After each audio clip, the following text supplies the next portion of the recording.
ಜಾಗ ಅಂತ ತುಂಬಾ ಹೆಮ್ಮೆಯಿಂದ ನಾನು ಈ ಸಂದರ್ಭದಲ್ಲಿ ಹೇಳ್ತೇನೆ.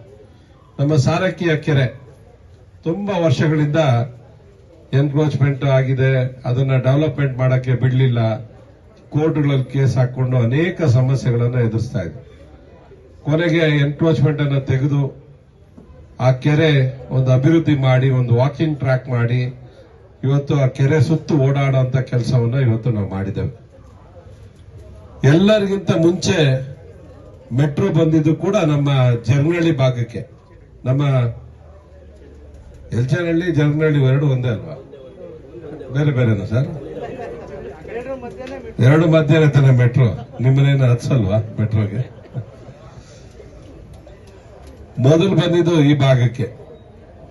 ತುಂಬಾ ಖುಷಿ ಆಗುತ್ತೆ. ಈ ಭಾಗ ಕ್ಷೇತ್ರದ ಒಂದು ಕೊನೆ ಬಾರ್ಡರ್ ಇದ್ರೂ ಕೂಡ ಈ ಭಾಗದಲ್ಲಿ ಮೆಟ್ರೋ ಬಂದಂತದ್ದು. ಯಾಕಂದ್ರೆ ಎಲೆಕ್ಟ್ರಾನಿಕ್ ಸಿಟಿ ಎಲ್ಲ ಸಾಫ್ಟ್ವೇರ್ ಕಂಪನಿಗಳಿದ್ದಂತ ತಮಗೆಲ್ಲ ಕೂಡ ಗೊತ್ತಿದೆ. ಆದ್ರೂ ಈಗ ಅದು ರೆಡಿ ಆಗಿದೆ. ಇನ್ನೂ ಒಂದು 2-3 ತಿಂಗಳಾಗುತ್ತೆ ಅದು ಇನ್ನು ಓಪನ್ ಆಗ್ಲಿಕ್ಕೆ.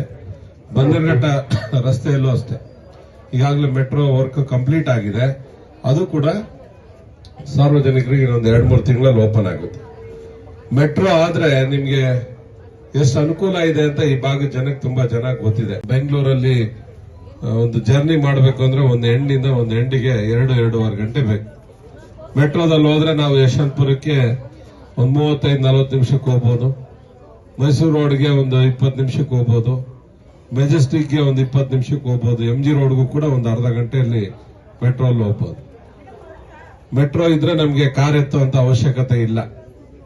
ಆದ್ರೆ ಮೆಟ್ರೋ ಚಾರ್ಜಸ್ ಡಬಲ್ ಮಾಡಿಬಿಟ್ಟಿದ್ದಾರೆ ಅಂತೇಳಿ ನಿನ್ನೆಯಿಂದ ಜನ ಸ್ವಲ್ಪ ಬೇಸತ್ಕೊಂಡಿದ್ದಾರೆ. ನಾವು ಯಾವುದೇ ಒಂದು ಚಾರ್ಜ್ಗಳನ್ನ ಮಾಡುವಂತ ಸಂದರ್ಭದಲ್ಲಿ 100 ರೂಪಾಯಿ ಇರುವಂತದನ್ನ ಒಂದು 10%, 15% ಏರಿಸಿದ್ರೆ ಯಾರು ಕೂಡ ಕೇಳಲ್ಲ. 100 ರೂಪಾಯಿ ಇರುವಂತದನ್ನ 200 ರೂಪಾಯಿ, 200 ರೂಪಾಯಿ ಇರುವಂತದನ್ನ 400 ರೂಪಾಯಿ ಮಾಡಿಬಿಟ್ರೆ ಜನಕ್ಕೆ ಹೊರೆ ಆಗ್ತದೆ.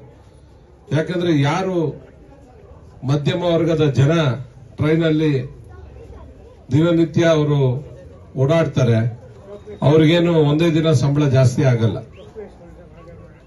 ಆದ್ರಿಂದ ನಾವೆಲ್ಲರೂ ಕೂಡ ಒಂದು ಲೆಟರ್ ಬರೆದು ಸೈನ್ ಮಾಡಿದ್ದೇವೆ ಮುಖ್ಯಮಂತ್ರಿಗಳಿಗೆ. ತಕ್ಷಣ ಏನು ಇತ್ತು ಹಳೆಯ ರೇಟು ಅದಕ್ಕೆ ಒಂದು 10% ಮಾತ್ರ ಜಾಸ್ತಿ ಮಾಡಿ, ಯಾವುದೇ ಕಾರಣಕ್ಕೂ ಅದಕ್ಕಿಂತ ಜಾಸ್ತಿ ಮಾಡಬೇಡಿ ಅಂತ.